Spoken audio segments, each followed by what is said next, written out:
എല്ലാവർക്കും നമസ്കാരം. PSC plus പോയിൻറ്റിൻ്റെ പുതിയൊരു ക്ലാസ്സിലേക്ക് സ്വാഗതം. ഇന്നത്തെ ക്ലാസ്സിൽ നമ്മൾ നോക്കാൻ പോകുന്നത് ന്യൂ ക്ലാസിക്കൽ മാക്രോ ഇക്കണോമിക്സ് അഥവാ NCM ആണ്.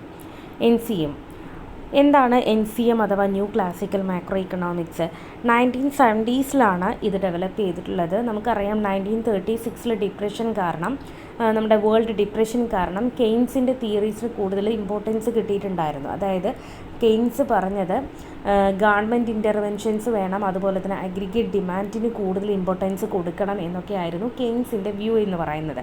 പക്ഷേ അതിനൊരു എഗെയിൻസ്റ്റ് ആയിട്ടാണ് new classical macro economics develop ചെയ്തിട്ടുള്ളത് 1970s.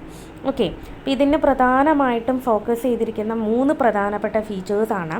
ഒന്ന്, മാർക്കറ്റ് എഫിഷ്യൻസി, അതുപോലെ rational behaviour, limited role of government. Okay, അപ്പോൾ മാർക്കറ്റ് എഫിഷ്യൻസി എന്ന് പറഞ്ഞാൽ മാർക്കറ്റിൽ ഗവൺമെൻറ്റിൻ്റെ ഇൻ്റർവെൻസ് കുറച്ചുകൊണ്ട് എന്ത് ചെയ്യുക, മാർക്കറ്റിലെ എഫിഷ്യൻസി കൂട്ടാനായിട്ട് പറ്റും. അതായത് സപ്ലൈയിലാണ് കൂടുതൽ ഇമ്പോർട്ടൻസ് കൊടുക്കേണ്ടത്, പ്രൊഡക്ഷനാണ് കൂടുതൽ ഇമ്പോർട്ടൻസ് കൊടുക്കേണ്ടത്. അതുപോലെ തന്നെ റാഷണൽ ബിഹേവിയർ, ഇങ്ങനെയുള്ള പല ഫീച്ചേഴ്സിനെയും ബേസ് ചെയ്തിട്ടാണ് NCM അഥവാ ന്യൂ ക്ലാസിക്കൽ ഇക്കണോമിക്സും അല്ലെങ്കിൽ മാക്രോ ഇക്കണോമിക്സ് ഡെവലപ്പ് ചെയ്തിട്ടുള്ളത്. Okay, and it is also called the rational expectation school. Okay, അപ്പോൾ റാഷണൽ എക്സ്പെക്റ്റേഷൻസ് സ്കൂൾ എന്നുകൂടി ഇത് അറിയപ്പെടുന്നുണ്ട്. കാരണം റാഷണൽ എക്സ്പെക്റ്റേഷൻസിനെ ബേസ് ചെയ്തിട്ടാണ് ന്യൂ ക്ലാസിക്കൽ മോഡൽ ഡെവലപ്പ് ചെയ്തിട്ടുള്ളത്. ഇനി പ്രധാനപ്പെട്ട കുറച്ച് ഇക്കോണമിസ്റ്റുകളുടെ പേര് കൂടി നോട്ട് ചെയ്ത് വെക്കുക. Lucas, സെർച്ചൻറ്റ്, Robert ബാരോ, nail Wallace. ഈ 4 ഇക്കോണമിസ്റ്റുകളാണ് ന്യൂ ക്ലാസിക്കൽ മാക്രോ ഇക്കണോമിക്സുമായി ബന്ധപ്പെട്ടിട്ടുള്ള പ്രധാനപ്പെട്ട ഇക്കോണമിസ്റ്റുകൾ. ഓക്കെ, ഇനി നമുക്ക് എന്തൊക്കെയാണ് അതിൻ്റെ മെയിൻ ഫീച്ചേഴ്സ് അല്ലെങ്കിൽ അസംഷൻസ് എന്നത് നോക്കാം. ഒന്നാമതായിട്ട് റാഷണൽ എക്സ്പെക്റ്റേഷൻസ്. നമ്മൾ ഓൾറെഡി കഴിഞ്ഞ ക്ലാസ്സിൽ ഡിസ്കസ് ചെയ്തിട്ടുള്ളതാണ്. John F. Smith and Lucas popularise ചെയ്തിട്ടുള്ള റാഷണൽ എക്സ്പെക്റ്റേഷൻസ്. അത് നമ്മൾ പറയുന്നത് എന്താണ്, ആളുകൾ ഫ്യൂച്ചർ വേരിയബിൾസിനെ പ്രെഡിക്റ്റ് ചെയ്യുന്നതിന് വേണ്ടി എല്ലാ അവൈലബിൾ ആയിട്ടുള്ള ഇൻഫർമേഷൻസും യൂസ് ചെയ്യുന്നു എന്നുള്ളതാണ്. അതായത് നമ്മൾ വളരെ റാഷണലായിട്ടാണ് നമ്മൾ ഓരോ വേരിയബിൾസിനെയും നമ്മൾ എന്ത് ചെയ്യുന്നത്, അനലൈസ് ചെയ്യുന്നത് എന്നുള്ളതാണ്. അതുകൊണ്ട് തന്നെ എക്സ്പെക്റ്റേഷൻസ് എന്ന് പറയുന്നത് നോട്ട് സിസ്റ്റമാറ്റിക്കലി റോങ് എന്നുള്ളതാണ് റാഷണൽ എക്സ്പെക്റ്റേഷൻസ് തിയറിക്കകത്ത് പറയുന്നത്. ഓക്കെ, അപ്പോൾ അതിൽ നമ്മൾ ഗവൺമെൻറ് ഇൻ്റർവെൻഷൻസിനെ, അതായത് ഗവൺമെൻറ് പോളിസീസിനെ, മോണിറ്ററി പോളിസി ആയാലും ഫിസിക്കൽ പോളിസി ആയാലും നമ്മൾ ക്രിട്ടിസൈസ് ചെയ്യുന്നുണ്ട് റാഷണൽ എക്സ്പെക്റ്റേഷൻ തിയറിക്കകത്ത്. അത് ടൂ മച്ച് ഗവൺമെൻറ് ഇൻ്റർവെൻഷൻസ് അല്ലെങ്കിൽ പോളിസീസ് എന്ന് പറയുന്നത് അത് മാർക്കറ്റിനെ ഒരിക്കലും ക്ലിയർ ചെയ്യുന്നില്ല എന്നാണ് നമ്മളവിടെ പറയുന്നത്. ഓക്കെ, ഇനി രണ്ടാമത്തെ ഫീച്ചർ എന്താണ്, മാർക്കറ്റ് ക്ലിയറിംഗ് ആണ്. മാർക്കറ്റ് ക്ലിയറിംഗ് എന്ന് പറഞ്ഞാൽ നമ്മൾ കെയ്ൻസിൻ്റെ തിയറിക്കകത്ത് പ്രധാനമായിട്ടും പറഞ്ഞത് പ്രൈസും അതുപോലെ തന്നെ വേജസും റിജിഡ് ആണെന്നാണ് പറയുന്നത്. പക്ഷേ ഇവിടെ മാർക്കറ്റ് ക്ലിയറിങ്ങിൽ പ്രൈസും വേജസും ഫ്ലെക്സിബിളാണ് എന്നാണ് പറയുന്നത്. ഓക്കെ, അതായത് ഈ മാർക്കറ്റ് എന്ന് പറയുന്നത് always clear, no persistent unemployment അവിടെ നിലനിൽക്കുന്നില്ല. പകരം പ്രൈസ് ഫ്ലെക്സിബിലിറ്റിയിലൂടെ അല്ലെങ്കിൽ വേജ് ഫ്ലെക്സിബിലിറ്റിയിലൂടെ മാർക്കറ്റ് എന്ത് ചെയ്യുന്നുണ്ട്, ഓൾവേസ് ക്ലിയർ ചെയ്യപ്പെടുന്നുണ്ട് എന്നാണ് പറയുന്നത്. ഓക്കെ, അപ്പോൾ ഒന്നാമത്തെ ഫീച്ചർ റാഷണൽ എക്സ്പെക്റ്റേഷൻസ്, രണ്ടാമത്തെ ഫീച്ചർ മാർക്കറ്റ് ക്ലിയറിങ്. ഇനി മൂന്നാമതായിട്ട് natural rate of hypothesis, Milton Friedman. ഇതും നമ്മൾ ഓൾറെഡി മാക്രോ ഇക്കണോമിക്സിൽ നമ്മൾ ഡിസ്കസ് ചെയ്തിട്ടുള്ള ഒരു കോൺസെപ്റ്റാണ്. അതായത് എക്കോണമി എന്ന് പറയുന്നത് എപ്പോഴും natural level of output and എംപ്ലോയ്മെൻറ്റിലാണ് അത് ഓപ്പറേറ്റ് ചെയ്യപ്പെടുന്നത്. അൺഎംപ്ലോയ്മെൻറ്റ് വളരെ ലിമിറ്റഡ് ആയിട്ട് മാത്രമാണ്, ടെമ്പററി ആയിട്ട് മാത്രമാണ് എക്സ്പെക്റ്റ് ചെയ്യുന്നത്. നോർമലി അത് നാച്ചുറൽ റൈറ്റ് ഓഫ് ഫുൾ എംപ്ലോയ്മെൻറ്റിലാണത് വർക്ക് ചെയ്യുന്നത് എന്നുള്ളതാണ് നാച്ചുറൽ റൈറ്റ് ഹൈപ്പോത്തസിസിലൂടെ പറയുന്നത്. ഓക്കെ, അപ്പോൾ ആ ഒരു കോൺസെപ്റ്റിനെ കൂടി ഇത് ബേസ് ചെയ്തിട്ടുണ്ട് എന്നാണ് പറയുന്നത്. ഇനി അടുത്തത് പോളിസി ഇൻഎഫക്റ്റീവ്നെസ് പ്രൊപ്പോസിഷനാണ്. പോളിസി ഇൻഎഫക്റ്റീവ്നെസ് പ്രൊപ്പോസിഷനും നമ്മൾ കഴിഞ്ഞ ക്ലാസ്സിൽ പറഞ്ഞതാണ്. Thomas surgeon and nail Wallace ആണ് അത് അസോസിയേറ്റ് ചെയ്തിട്ടുള്ള ഇക്കോണമിസ്റ്റുകൾ എന്ന് പറയുന്നത്. അവിടെയും നമ്മൾ പറയുന്നത് പോളിസി ഇൻഎഫക്റ്റീവ്നെസ്സിനെ കുറിച്ചാണ്. അതായത് മോണിറ്ററി ആൻഡ് ഫിസിക്കൽ പോളിസിയുടെ ഇൻഎഫക്റ്റീവ്നെസ്സിനെ കുറിച്ച്, അതായത് റിയൽ വേരിയബിൾസ് കൺട്രോൾ ചെയ്യുന്നതിന് ഈ പറഞ്ഞ പോളിസീസിനൊന്നും വളരെ ഇൻഎഫക്റ്റീവാണ് എന്നാണ് പറയുന്നത്. ഓക്കെ, അടുത്ത പോയിൻ്റാണ് മൈക്രോ ഫൗണ്ടേഷൻസ് എന്ന് പറഞ്ഞാൽ ഇവിടെ ഇൻഡിവിജ്വൽ ഒപ്റ്റിമൈസിങ് ഡിസിഷൻസിനെയാണ് നമ്മളവിടെ ബേസ് ചെയ്തിരിക്കുന്നത്. ഓക്കെ, അപ്പോൾ നമ്മൾ എന്താ പറഞ്ഞത്, ന്യൂ ക്ലാസിക്കൽ മാക്രോ ഇക്കണോമിക്സ് എന്ന് പറയുമ്പോൾ 1970s ഡെവലപ്പ് ചെയ്തിട്ടുള്ളത്. പ്രധാനപ്പെട്ട കുറച്ച് ഇക്കോണമിസ്റ്റുകളുടെ പേര് പറഞ്ഞു. അതുപോലെ റാഷണൽ എക്സ്പെക്റ്റേഷൻസ് സ്കൂൾ എന്ന് കൂടി ഇത് അറിയപ്പെടുന്നുണ്ട്. അതിൻ്റെ മെയിൻ ആയിട്ടുള്ള ഫീച്ചേഴ്സ്, ഒന്നാമത്തെ ഫീച്ചർ എന്തായിരുന്നു, റാഷണൽ എക്സ്പെക്റ്റേഷൻ. രണ്ടാമത്തേത് market clearing. Okay, rational expectations എന്ന് പറഞ്ഞാൽ വേരിയബിൾസിനെ കുറിച്ച് വളരെ വ്യക്തമായിട്ട് തന്നെ നമ്മൾ എക്സ്പെക്റ്റേഷൻസ് നടത്തുന്നുണ്ട്. മാർക്കറ്റ് ക്ലിയറിംഗ് എന്ന് പറഞ്ഞാൽ പ്രൈസ് വേജ് ഫ്ലെക്സിബിലിറ്റിക്കാണ് ഇമ്പോർട്ടൻസ് കൊടുക്കുന്നത്. അതുപോലെ ഇക്കോണമി എന്ന് പറയുന്നത് നാച്ചുറൽ റൈറ്റ് ഓഫ് എംപ്ലോയ്മെൻറ്റ് അവിടെ എക്സിസ്റ്റ് ചെയ്യുന്നുണ്ട്, ഔട്ട്പുട്ട് ആൻഡ് എംപ്ലോയ്മെൻറ്റ് അവിടെ എക്സിസ്റ്റ് ചെയ്യുന്നുണ്ട്. അത് മിൽട്ടൺ ഫ്രെഡ്മാനുമായിട്ട് ബന്ധപ്പെട്ടുള്ളതാണ്. അതേപോലെ തന്നെ മറ്റൊന്നാണ് പോളിസി ഇൻഎഫക്റ്റീവ്നെസ് പ്രൊപ്പോസിഷൻ. അത് തോമസ് സർജൻ ആൻഡ് നെയിൽ വാലസുമായിട്ട് ബന്ധപ്പെട്ടുള്ളതാണ്. അതായത് government monetary and physical policy എന്ന് പറയുന്നത് റിയൽ വേരിയബിൾസ് കൺട്രോൾ ചെയ്യുന്നിടത്ത് ഇൻഎഫക്റ്റീവ് ആണെന്നാണ് പറഞ്ഞത്. അതുപോലെ മൈക്രോ ഫൗണ്ടേഷൻസ്, ഇതൊക്കെയാണ് ന്യൂ ക്ലാസിക്കൽ മാക്രോ ഇക്കണോമിക്സിൻ്റെ പ്രധാനപ്പെട്ട ഫീച്ചേഴ്സ് എന്ന് പറയുന്നത്. ഇനി ഇതിൻ്റെ കോർ ഐഡിയാസ് എന്തൊക്കെയാണെന്ന് നോക്കാം. ഒന്നാമതായിട്ട് അഗ്രിഗേറ്റ് സപ്ലൈ. നമ്മൾ ഓൾറെഡി കെയ്ൻസിൻ്റെ തിയറീസ് പഠിക്കുമ്പോൾ ഏറ്റവും കൂടുതൽ ഇമ്പോർട്ടൻസ് കൊടുക്കുന്നത് അഗ്രിഗേറ്റ് ഡിമാൻഡിനാണ്. അതായത് ഡിമാൻഡ് സൈഡാണത്. ഡിമാൻഡ് കൂട്ടണം, ഗവൺമെൻറ് എക്സ്പെൻഡിച്ചർ കൂട്ടണം, അതുവഴി നമുക്ക് മാർക്കറ്റിൽ എന്താ പറയുക, നമുക്ക് എഫിഷ്യൻസി, അതായത് ഗവൺമെൻറ്റിൻ്റെ ഇൻ്റർവെൻഷനാണ് അവിടെ ഇമ്പോർട്ടൻസ് കൊടുക്കുന്നതെങ്കിൽ ഇവിടെ നമ്മൾ സപ്ലൈ സൈഡ് ഇക്കണോമിക്സ് ആണ്. അതായത് ലൂക്കാസിൻ്റെ സപ്ലൈ ഫംഗ്ഷനാണ് നമ്മളിവിടെ യൂസ് ചെയ്യുന്നത്. ഇവിടെ ഔട്ട്പുട്ട് എന്ന് പറയുന്നത് ഡിപ്പെൻഡ്സ് ചെയ്യുന്നത് അൺഎക്സ്പെക്റ്റഡ് ആയിട്ടുള്ള പ്രൈസ് ലെവലിലുണ്ടാകുന്ന ചേഞ്ചസ് ആണ്. അതായത് പ്രൈസ് പെട്ടെന്നൊന്ന് റൈസ് ചെയ്തു, അല്ലെങ്കിൽ അൺഎക്സ്പെക്റ്റഡ് ആയിട്ട് റൈസ് ചെയ്ത് കഴിഞ്ഞാൽ ഫേംസ് എന്ത് ചെയ്യും, അവരുടെ ഔട്ട്പുട്ട് കൂട്ടും, അല്ലേ? അതായത് അൺഎക്സ്പെക്റ്റഡ് ആയിട്ടുള്ള റൈസിംഗ് ആണ് ഇവിടെ ഉദ്ദേശിക്കുന്നത്. നമ്മൾ ഉദ്ദേശിക്കാത്ത രീതിയിൽ, സാധാരണ രീതിയിൽ നമ്മൾ ഫേംസ് എന്ത് ചെയ്യണം, പ്രോഫിറ്റ് കൂട്ടുന്നതിന് വേണ്ടിയിട്ട് അവരുടെ ഫേംസ് അവരുടെ ഔട്ട്പുട്ട് കൂട്ടുന്നു എന്നാണ് ഇവിടെ പറയുന്നത്. അതേസമയം എക്സ്പെക്റ്റഡ് പ്രൈസ് റൈസ് ആണ് ഉണ്ടാകുന്നതെങ്കിലോ there is no effect in output എന്നാണ് അവിടെ പറയുന്നത്. ഓക്കെ, അപ്പോൾ അഗ്രിഗേറ്റ് സപ്ലൈ ആണ് ഇവിടെ ഇമ്പോർട്ടൻസ് കൊടുക്കുന്നത്. അപ്പോൾ ലൂക്കാസിൻ്റെ ഫംഗ്ഷൻ അനുസരിച്ച് അൺഎക്സ്പെക്റ്റഡ് ആയിട്ടുള്ള പ്രൈസ് റൈസ് ഉണ്ടെങ്കിൽ മാത്രമാണ് ഫേംസ് എന്ത് ചെയ്യുന്നത്, ഔട്ട്പുട്ട് ഇൻക്രീസ് ചെയ്യുന്നത്. ഇനി രണ്ടാമത്തേത് എന്താണ്, റോൾ ഓഫ് എക്സ്പെക്റ്റേഷൻസ് ആണ്. അതായത് എക്സ്പെക്റ്റഡ് പോളിസീസ് അതിന് യാതൊരു റിയൽ ഇഫക്റ്റും ഉണ്ടാവുന്നില്ല. അതായത് നമ്മൾ നേരത്തെ പറഞ്ഞ അതേ കാര്യങ്ങൾ തന്നെയാണ്. മോണിറ്ററി ആൻഡ് ഫിസിക്കൽ പോളിസിക്ക് റിയൽ വേരിയബിൾസിൽ യാതൊരു ഇഫക്റ്റും ഉണ്ടാവുന്നില്ല. അതേസമയം അൺഎക്സ്പെക്റ്റഡ് ആയിട്ടുള്ള ഒരു പോളിസി ആണെന്നുണ്ടെങ്കിൽ അവിടെ ഷോർട്ട് ടേൺ എഫക്ട്സ് അവിടെ ഉണ്ടാവും എന്നാണ് പറയുന്നത്. ഓക്കെ, അപ്പോൾ രണ്ട് പ്രധാനപ്പെട്ട കോർ ഐഡിയാസ് ഏതൊക്കെയാണ്, ഒന്ന് അഗ്രിഗേറ്റ് സപ്ലൈ, രണ്ടാമത്തത് റോൾ ഓഫ് എക്സ്പെക്റ്റേഷൻസ് ആണ്. അഗ്രിഗേറ്റ് സപ്ലൈ ലൂക്കാസിൻ്റെ ഫങ്ഷൻസ് അനുസരിച്ചിട്ടാണ് പറയുന്നത്. പ്രൈസിലുണ്ടാവുന്ന റൈസ്, അൺഎക്സ്പെക്റ്റഡ് ആയിട്ടുള്ള റൈസ് ഫേംസ് ഔട്ട്പുട്ട് ഇൻക്രീസ് ചെയ്യാൻ കാരണമാകുന്നു. അതുപോലെ എക്സ്പെക്റ്റേഷൻസ്, അൺഎക്സ്പെക്റ്റഡ് എക്സ്പെക്റ്റേഷൻസ് ആണ് റിയൽ എഫക്ട്സ് അല്ലെങ്കിൽ ഷോർട്ട് ടേൺ എഫക്ട്സ് അവിടെ ഉണ്ടാക്കുന്നത്. ഓക്കെ, ഇനി ബിസിനസ് സൈക്കിൾ. മൂന്നാമത്തേത് എന്തായിരുന്നു, ബിസിനസ് സൈക്കിളാണ്. ബിസിനസ് സൈക്കിൾ എന്ന് പറയുന്നത് റിയൽ ഷോക്സ് മൂലമാണ് ഉണ്ടാകുന്നത് എന്ന് കൂടി പറയുന്നുണ്ട്. റിയൽ ഷോക്സ് എന്താണ്, റിയൽ വേരിയബിൾസിൽ ഉണ്ടാകുന്ന ചേഞ്ചസ് ആണ്. അതായത് ടെക്നോളജിയിലുണ്ടാകുന്ന ചേഞ്ചസ്, സപ്ലൈയിലുണ്ടാകുന്ന ചേഞ്ചസ്, ഇതൊക്കെയാണ്. And not due to the demand deficiency.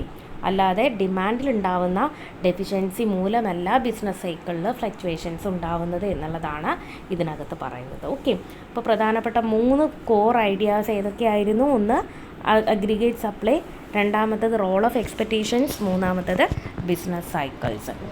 ഇനി സപ്ലൈ സൈഡ് ഇക്കണോമിക്സ് ആണ് നമ്മൾ പറയുന്നത്. It is very closely related with new classical macro ഇക്കണോമിക്സും. അപ്പോൾ സപ്ലൈ സൈഡ് ഇക്കണോമിക്സിൽ പറയുന്ന ഇത്രയേ ഉള്ളൂ. നമ്മുടെ പ്രൊഡക്ഷൻ കപ്പാസിറ്റി ഫോക്കസ് ചെയ്തിട്ട്, അല്ലെങ്കിൽ പ്രൊഡക്ഷൻ കപ്പാസിറ്റി കൂട്ടുക, സപ്ലൈ കൂട്ടുക എന്നുള്ളതാണ് അവിടെ പറയുന്നത്. അപ്പോൾ അവിടെ നമ്മൾ ഉപയോഗിക്കുന്ന ഇൻസെൻറ്റീവ്സ് എന്ന് പറയുന്നത് ടാക്സ് കട്ടാണ്. ടാക്സ് കട്ട് എന്ന് പറഞ്ഞാലും ഇപ്പോൾ ആളുകൾ ടാക്സ്, പ്രൊഡക്ഷനിലുള്ള ടാക്സ് കുറയ്ക്കുകയാണെന്നുണ്ടെങ്കിൽ, കോർപ്പറേറ്റ് ടാക്സ് അല്ലെങ്കിൽ ഇൻകം ടാക്സ് ഇതൊക്കെ കുറയ്ക്കുകയാണെന്നുണ്ടെങ്കിലും അവർ പ്രൊഡക്ഷൻ കൂട്ടുകയും ആൻഡ് ഫൈനലി അവിടെ ഇൻവെസ്റ്റ്മെൻറ്റും കാര്യങ്ങളൊക്കെ കൂടുമെന്നാണ് അവിടെ പറയുന്നത്. ഓക്കെ, അതുപോലെ തന്നെ ഡീറെഗുലേഷൻസ് എന്ന് പറഞ്ഞാൽ റെസ്ട്രിക്ഷൻസ് കുറയ്ക്കുക എന്നുള്ളതാണ്. അതേപോലെ റെസ്ട്രിക്ഷൻസ് കുറച്ച് കഴിഞ്ഞാൽ എന്തുണ്ടാവും, അവിടെ ഇൻവെസ്റ്റ്മെൻറ്റ് നടക്കുകയും ചെയ്യും. ഓക്കെ, സോ ഇതാണ് സപ്ലൈ സൈഡ് ഇക്കണോമിക്സ് എന്ന് പറയുന്നത്. അത് നമ്മൾ ഒന്നുകൂടെ ഡീറ്റെയിൽ ആയിട്ട് നമ്മൾ നോക്കുന്നുണ്ട്, ജസ്റ്റ് ഒന്ന് പറഞ്ഞു പോകുന്നത് മാത്രം.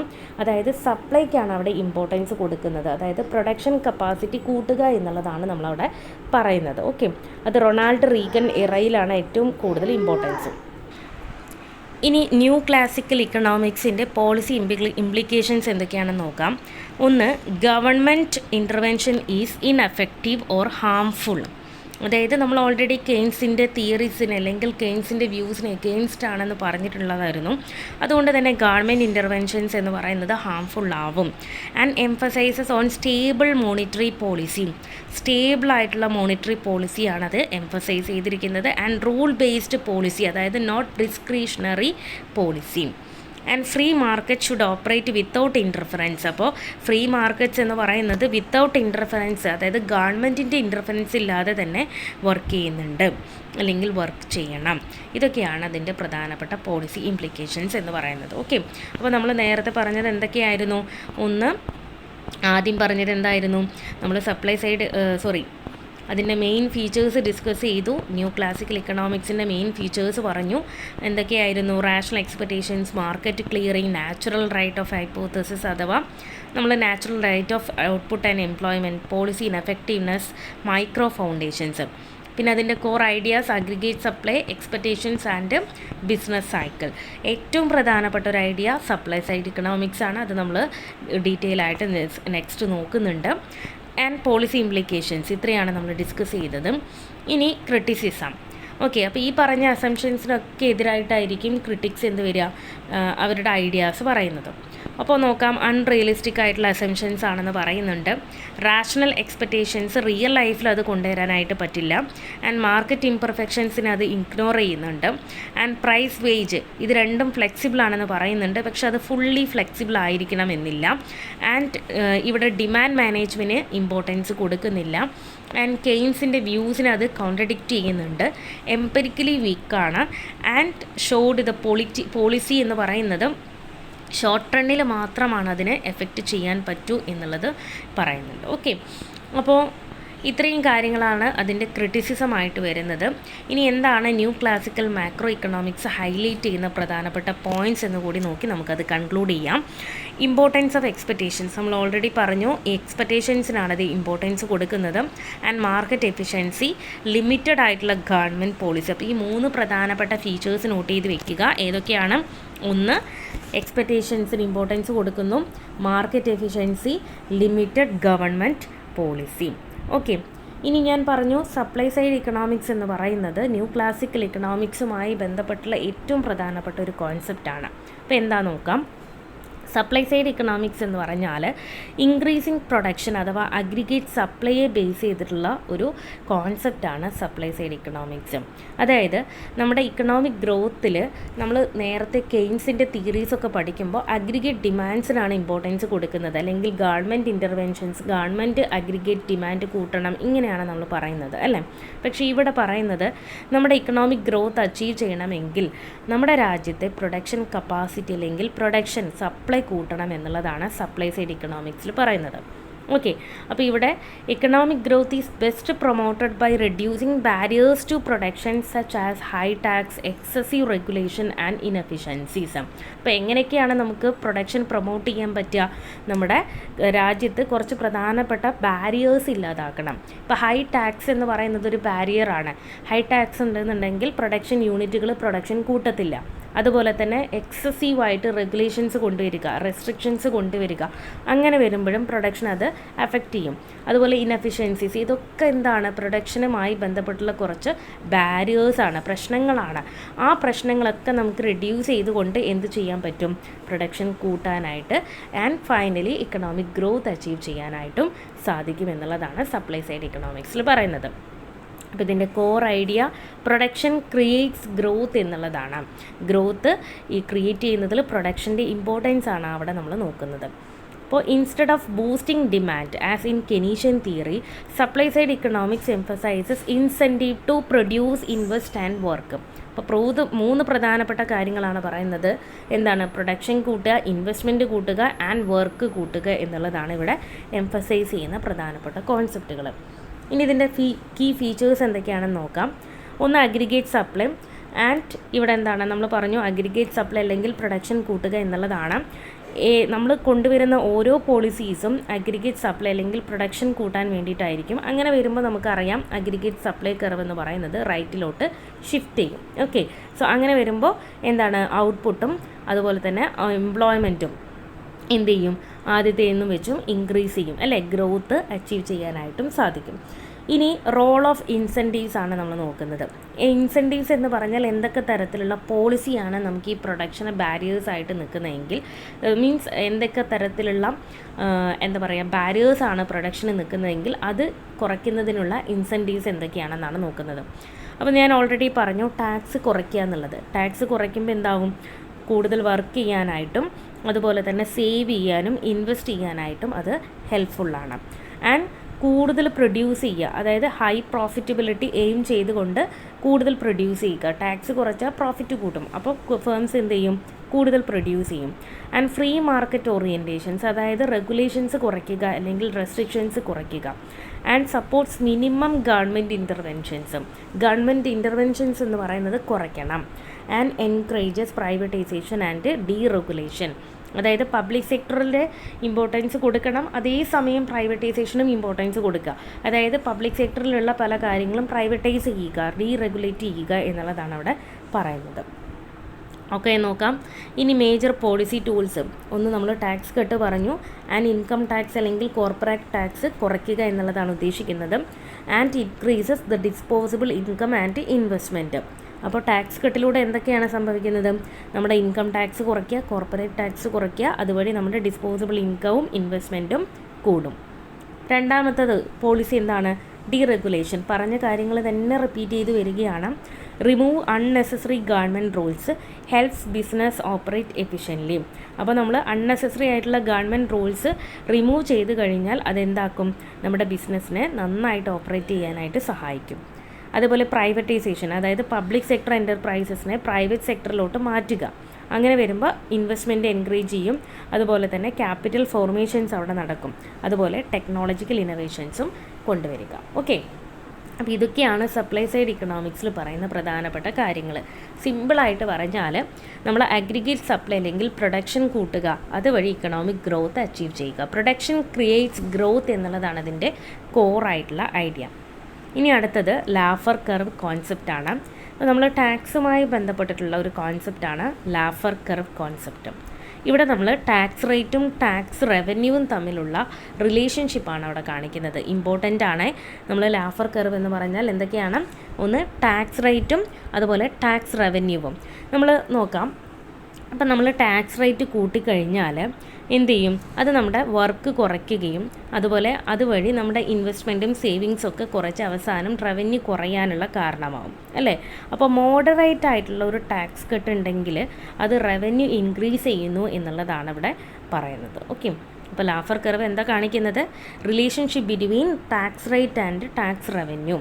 അപ്പോൾ വർക്ക് ഹൈ ടാക്സ് റേറ്റ് ആണെന്നുണ്ടെങ്കിൽ അവിടെ വർക്ക് ചെയ്യാനുള്ള ഒരു ടെൻഡൻസി കുറയുകയും ഇൻവെസ്റ്റ്മെൻറ്റ് കുറയുകയും റവന്യൂ കുറയുകയും ചെയ്യും. അപ്പോൾ മോഡറേറ്റ് ആയിട്ടുള്ളൊരു ടാക്സ് കട്ട് കൊണ്ടുവരികയാണെന്നുണ്ടെങ്കിൽ ഇൻകം ഇൻക്രീസ് ചെയ്യാനായിട്ട് സാധിക്കും. ഓക്കെ, അപ്പോൾ ഇതിൻ്റെ മെയിൻ ആയിട്ടുള്ള ഐഡിയ എന്താണ്, lower taxes can sometimes increase the government revenue.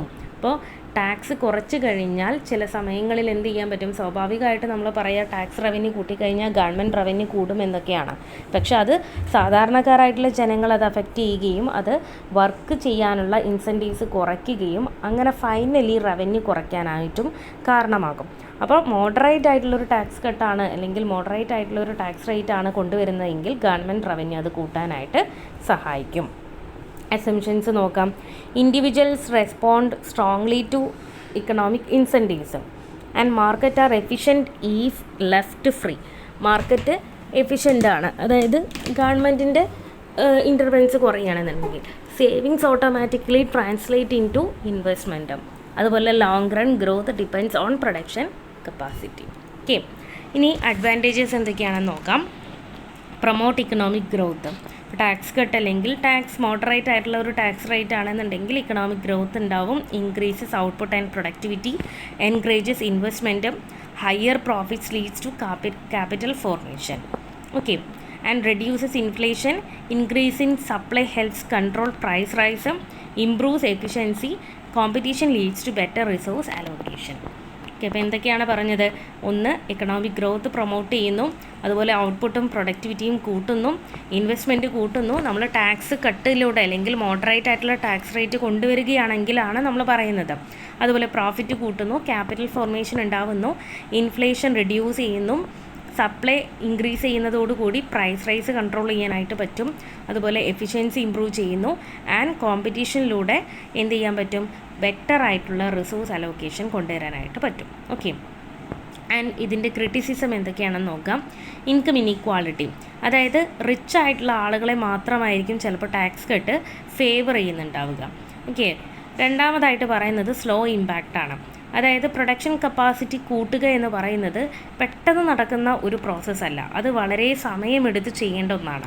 Okay, and revenue loss risk, അതായത് ടാക്സ് കട്ട് എന്ന് പറയുന്നത് ചില സന്ദർഭങ്ങളിൽ നമ്മൾ പറഞ്ഞു, ഞാൻ നേരത്തെ പറഞ്ഞു ടാക്സ് റവന്യൂ കൂട്ടുക എന്ന് പറഞ്ഞാൽ അത് ഒരു രീതിയിൽ ഗവൺമെൻറ് റവന്യൂ കൂട്ടുന്നുണ്ട്, പക്ഷേ നമ്മൾ വേറൊരു രീതിയിലാണ് നമ്മളിവിടെ ചിന്തിക്കുന്നത്. ആളുകളെ അത് എങ്ങനെ ഇഫക്റ്റ് ചെയ്യുന്നു, അത് മൊത്തം ഇക്കോണമിയിൽ ഇൻവെസ്റ്റ്മെൻറ്റിനെയും ഔട്ട്പുട്ടിനെയും എങ്ങനെ ഇഫക്റ്റ് ചെയ്യുന്നു എന്നുള്ളതാണ് പറയുന്നത്. ഓക്കെ, അപ്പോൾ ക്രിട്ടിക്സിൻ്റെ അഭിപ്രായത്തിൽ ചിലപ്പോൾ ടാക്സ് കട്ട് എന്ത് ചെയ്യാം? ഗവൺമെൻറ് റവന്യൂ കുറയ്ക്കാം. ആൻഡ് ഡിമാൻഡിനെ ഇഗ്നോർ ചെയ്യുന്നുണ്ട്, ഓൺലി സപ്ലൈ സൈഡാണ്. Without sufficient demand increased supply may not be utilised. And real world എക്സാമ്പിളാണ് നമ്മൾ നോക്കുന്നത്. നമ്മൾ ജസ്റ്റ് ഒരു എക്സാമ്പിൾ പഠിച്ചു വയ്ക്കുക എന്ന് മാത്രമേ ഉള്ളൂ. റൊണാൾഡ് റീഗൻ USA, അദ്ദേഹത്തിൻ്റെ പോളിസിയാണ് നമ്മളിവിടെ റിയൽ വേൾഡ് എക്സാമ്പിളായിട്ട് പറയുന്നത്. അതായത് സപ്ലൈ സൈഡ് ഇക്കണോമിക്സുമായി ബന്ധപ്പെട്ടുള്ളത് റീഗോണമിക്സ് എന്നാണ് അത് അറിയപ്പെടുന്നത്. അത് മെയിനായിട്ടും ടാക്സ് കട്ടിനെയും ഡീറെഗുലേഷനെയും ആണ് അദ്ദേഹത്തിൻ്റെ മെയിനായിട്ടുള്ള പോളിസി എന്ന് പറയുന്നത്. അപ്പോൾ ടാക്സ് കട്ടിലൂടെ നമ്മളിവിടെ ലാഫർ കർവ് കോൺസെപ്റ്റ് എന്ന് പറയുമ്പോൾ ടാക്സ് റേറ്റും അതുപോലെ തന്നെ ടാക്സ് റവന്യൂവും തമ്മിലുള്ള റിലേഷൻഷിപ്പാണ് നോക്കുന്നത്. പറയുന്നത് എന്താണ്? ടാക്സ് കട്ട് ഉണ്ടെങ്കിൽ ഗവൺമെൻറ് റവന്യൂ കൂട്ടും എന്നുള്ളതാണ് നമ്മളവിടെ പറയുന്നത്. Okay, supply side economics emphasizes that economic growth depends on increasing production capacity. By improving incentives and reducing restrictions, it aims to create a more efficient and productive economy, though it faces criticism for inequality and uncertain results. Okay, അപ്പോൾ supply side ഇക്കണോമിക്സിൽ എന്താ പറയുന്നത്? Economic growth എന്ന് പറയുന്നത് മെയിനായിട്ടും പ്രൊഡക്ഷനെയാണ്, അല്ലെങ്കിൽ production capacity increase ചെയ്യുക എന്നുള്ളതാണ് economic ഗ്രോത്തിലൂടെ നമ്മൾ ഉദ്ദേശിക്കുന്നത്. ഓക്കെ, അപ്പോൾ അതിന് വേണ്ടി നമ്മൾ എന്ത് ചെയ്യണം? ചില ഇൻസെൻറ്റീവ്സ് ഇമ്പ്രൂവ് ചെയ്യണം. അതായത് നമ്മുടെ ടാക്സ് കട്ട് കൊണ്ടുവരിക, റെഗുലേഷൻസ് കുറയ്ക്കുക, അതുവഴി നമുക്ക് പ്രൊഡക്ഷൻ കപ്പാസിറ്റി കൂട്ടുക എന്നുള്ളതാണ്. പക്ഷേ ചില ക്രിട്ടിക്സ് പറയുന്നത് ഇങ്ങനെ ടാക്സ് കട്ട് കൊണ്ടുവരുന്നതിലൂടെ ഇനീക്വാളിറ്റി അല്ലെങ്കിൽ ചില അൺസർട്ടൈൻ ആയിട്ടുള്ള റിസൾട്ട് അവിടെ ഉണ്ടാവാനുള്ള ചാൻസ് ഉണ്ട്. കാരണം നമ്മൾ നേരത്തെ പറഞ്ഞ പോലെ തന്നെ ടാക്സ് കട്ട് എന്ന് പറയുന്നത് ഹൈ റിച്ച് ആയിട്ടുള്ള പീപ്പിൾക്ക് അല്ലെങ്കിൽ ആളുകൾക്ക് മാത്രമായിരിക്കും അത് യൂസ്ഫുൾ ആവുന്നത്. ഓക്കെ, ജസ്റ്റ് ഒന്ന് റിവൈസ് ചെയ്യാം. നമ്മൾ പറഞ്ഞുകൊണ്ടിരുന്നത് NCM ആണ്, ന്യൂ ക്ലാസിക്കൽ മാക്രോ ഇക്കണോമിക്സ് ആണ് നമ്മൾ പറഞ്ഞത്. ന്യൂ ക്ലാസിക്കൽ മാക്രോ ഇക്കണോമിക്സ് എന്ന് പറഞ്ഞാൽ കംപ്ലീറ്റ് ആയിട്ടും കെയ്ൻസിൻ്റെ വ്യൂസിന് എഗെയിൻസ്റ്റ് ആയിട്ടുള്ള ഒരു തിയറിയാണ് അല്ലെങ്കിൽ മോഡലാണ്. 1970s അത് ഡെവലപ്പ് ചെയ്തിട്ടുള്ളത്. അതുപോലെ തന്നെ നമ്മൾ പറഞ്ഞത് സപ്ലൈ സൈഡ് ഇക്കണോമിക്സിനെ കുറിച്ചാണ്. Supply side economics new classical macro ഇക്കണോമിക്സിലെ ഏറ്റവും പ്രധാനപ്പെട്ട ഒരു കോൺസെപ്റ്റാണ്. സപ്ലൈ കൂട്ടുക അല്ലെങ്കിൽ പ്രൊഡക്ഷൻ കൂട്ടുക എന്നുള്ളതാണ്. അതിനു വേണ്ടിയുള്ള പോളിസി ഇൻസെൻറ്റീവ്സ് ഏതൊക്കെയാണ്? ടാക്സ് കട്ടാണ്. അപ്പോൾ അതുമായി ബന്ധപ്പെട്ടുള്ള ഒരു കോൺസെപ്റ്റ് കൂടി നമ്മൾ നോക്കി, ലാഫർ കർവ് കോൺസെപ്റ്റാണ്. അതിൽ നമ്മൾ പറഞ്ഞത് ടാക്സ് റേറ്റും ടാക്സ് റവന്യൂവും തമ്മിലുള്ള റിലേഷൻഷിപ്പാണ്. ടാക്സ് കട്ടിലൂടെ ഗവൺമെൻറ് റവന്യൂ കൂട്ടാം എന്നുള്ളതാണ് നമ്മളവിടെ പറഞ്ഞത്. ഓക്കെ, അപ്പോൾ ഇത്രയും കാര്യങ്ങളാണ് ന്യൂ ക്ലാസിക്കൽ മാക്രോ ഇക്കണോമിക്സിനകത്ത് വരുന്നത്.